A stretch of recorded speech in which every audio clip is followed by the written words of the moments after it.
जय जय सिया राम मित्रों, आपका स्वागत है हमारे YouTube चैनल में। जैसा कि आपको पता है कि मैं एक रंग ज्योतिष पे एक श्रृंखला बना रहा हूँ। इस कड़ी में हमने अब तक मेष लग्न से लेकर के वृश्चिक लग्न तक के जातक के लिए कौन से रंग शुभ होंगे, कौन से रंग अशुभ होंगे, इसके बारे में हमने आप बातचीत की और आप लोगों तक इसको पहुँचाया।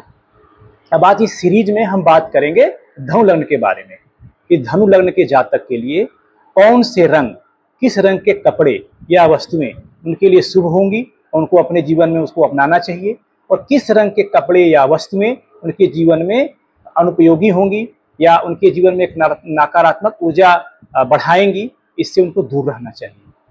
तो आइए इसके बारे में हम बात करेंगे।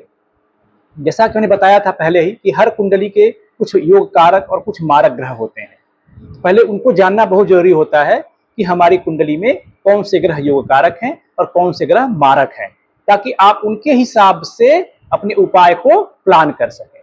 तो आइए बात करते हैं धनु लग्न के बारे में कि धनु लग्न में कौन कौन से ग्रह योग कारक हैं और कौन कौन से ग्रह मारक हैं, मतलब कौन से इनके शुभ मित्र ग्रह हैं और कौन से इनके अशुभ और शत्रु ग्रह हैं। तो अगर हम बात करते हैं धनु लग्न की, तो आप ये देखिए, अगर आपने कुंडली उठाइए और अपनी कुंडली में आप यहाँ पे देखिएगा, सबसे ऊपर में जो पहला भाग खाना है इसमें 9 नंबर लिखा होगा। 9 नंबर मतलब धनु लग्न। तो आप एक बार देखकर इसको कंफर्म कर ले कि आपका लग्न कौन सा है। और अन्य लग्न के बारे में भी आपको जानना है तो हमने अपना पिछले एपिसोड में वीडियो बना रखे हैं, जिसका डिस्क्रिप्शन इस लिंक में दिया हुआ है। नीचे डिस्क्रिप्शन में दिया हुआ है इनका लिंक, आप वहां जा करके इसको देख सकते हैं। तो धनु लग्न में जो योग कारक ग्रह होते हैं, बृहस्पति खुद होते हैं, सूर्य होते हैं, मंगल होते हैं, बुध भी कुछ विशेष अगर भाव में स्थित हैं तो अच्छा परिणाम देते हैं। यद्यपि ये सम ग्रह आते हैं बुध इनके। और धनु लग्न के जो मारक ग्रह होते हैं वो शनि हैं, चंद्रमा है और शुक्र हैं। ये धनु लग्न के लिए मारक ग्रह आते हैं। तो आइए हम बात करेंगे अब कि ये कैसे रंग हमारे जीवन को शुभ बनाएंगे धनु लग्न वालों के लिए। थोड़ा सा इनके बारे में बात करें, इनका प्रकृति कैसी होती है। जो धनु लग्न के लोग होते हैं ना, वो धर्म, ज्ञान, नैतिकता, भाग्य, शिक्षा और उच्च उद्देश्य के प्रतीक होते हैं। इस लगने वाले व्यक्ति आदर्शवादी, स्वतंत्र विचार वाले, धार्मिक प्रवृत्ति वाले और आशावादी होते हैं। इसलिए इनके लिए रंगों का चुनाव ऐसा होना चाहिए जो इनकी सोच को सकारात्मक बनाए रखे, उनको ऊर्जा दे और एक आध्यात्मिक दृष्टिकोण को उनके प्रबल करे। तो आइए बात करते हैं कि धनु लग्न के लिए कौन कौन से रंग शुभ होंगे और अच्छे माने जाएंगे। जो धनु लग्न की अगर हम बात करते हैं तो आप देखेंगे पीला सबसे पहले हमारे माइंड में आता है। इनके लिए सबसे शुभ रंग पीला होता है, जो कि बृहस्पति का सबसे मुख्य रंग होता है, जो ज्ञान, सौभाग्य और आत्मबल को बढ़ाता है। हल्का पीला सौम्यता, आदर्श और वैभव का प्रतीक होता है। तो आपके लिए हल्का पीला एक बहुत शुभ रंग माना जाता है। केसरिया रंग भी बहुत ही शुभ होता है धनु लग्न के जातक के लिए, जो धार्मिकता, भक्ति और साहस का प्रतीक होता है और गुरु के प्रभाव को सशक्त करता है। क्रीम या बेज कलर जो होता है, ये स्थिरता और विनम्रता को दर्शाता है, विशेष रूप से दैनिक जीवन में। और हल्का नारंगी, ये उत्साह और प्रेरणा देने वाला शुभ रंग माना जाता है। इस प्रकार से जो शुभ रंग आपके लिए हैं वो हमने ऊपर बता दिया है।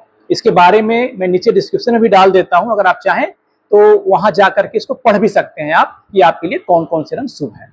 आइए बात करते हैं धनु लग्न के लिए अशुभ रंग के बारे में।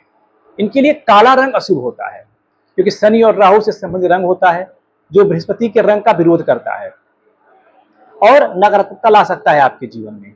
गहरा नीला तो शनि का प्रभाव वाला रंग माना जाता है, जो मानसिक भारीपन और आलस्य को बढ़ा सकता है।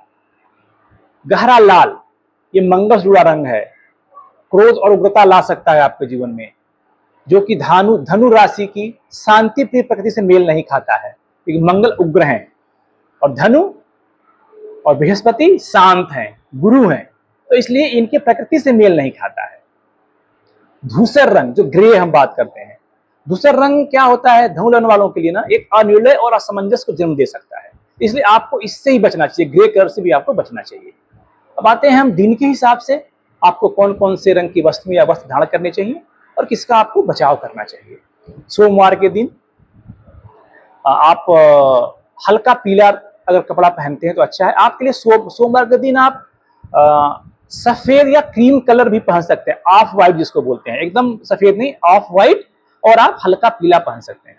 मंगलवार के दिन आप केसरिया और हल्का नारंगी वस्त्र पहन सकते हैं। बुधवार के दिन आप हल्का पीला या क्रीम रंग भी पहन सकते हैं। बट अगर आपकी कुंडली में बुध की स्थिति अच्छी है तो आपके लिए हल्का हरा रंग भी अच्छा माना जाएगा। गुरुवार के दिन आप पीला, सुनहला या केसरिया रंग धारण कर सकते हैं। शुक्रवार के दिन आप गुलाबी या सफेद, सफेद में भी मैं फिर से बता रहा हूं आपको, सफेद में क्रीम जो ऑफ वाइट होता है आप उसको धारण कर सकते हैं। शनिवार के दिन आप हल्का पीला पहन सकते हैं, पर ध्यान रहे कि काले से आपको बचना है। अब आते हैं हम कुछ विशेष सुझाव अगर हम आपको देना चाहें तो इसमें अगर आप पढ़ाई लिखाई संबंधित कोई कार्य कर रहे हैं, कोई धार्मिक कार्य कर रहे हैं, कोई मानसिक स्पष्टता की आपको जरूरत जिस समय है, तो उसमें आप पीला या हल्का पीला रंग पहनना आपके लिए बहुत शुभ माना जाएगा। और किसी शुभ काम में, इंटरव्यू में या पूजा में जा रहे हैं तो आपके लिए केसरिया रंग या सुनहरा रंग अत्यंत प्रभावशाली होगा। और अगर आप नकारात्मक विचारों या तनाव की स्थिति में हैं तो उस समय आपके लिए क्रीम रंग आपको धारण करना चाहिए, जो आपको मानसिक संतुलन आपका बनाए रखेगा। तो अगर आप चाहते हैं कि अगर आप के लिए कोई कस्टमाइज कलर डिसाइड किया जाए, या किसी आप कोई अवसर है, कोई प्लान कर रहे हैं आप, तो आप हमें अपनी जन्मतिथि बता सकते हैं और उसके बाद मैं आपके लिए एक ही प्लान कर भी सकता हूँ। और अगर आपका कोई विशेष प्रश्न हो किसी भी क्षेत्र से संबंधित, तो आप हमसे इसके बारे में परामर्श ले सकते हैं। और अगर आप अपना जन्म का विवरण जैसे date of birth, place of birth, time of birth बताते हैं तो मैं आपके इस विशेष प्रश्न को अपने वीडियो का एक भाग बनाऊंगा और एक समय के बाद उसको मैं यहाँ पे पोस्ट अपलोड भी करूंगा, जो आपके लिए शुभ होगा।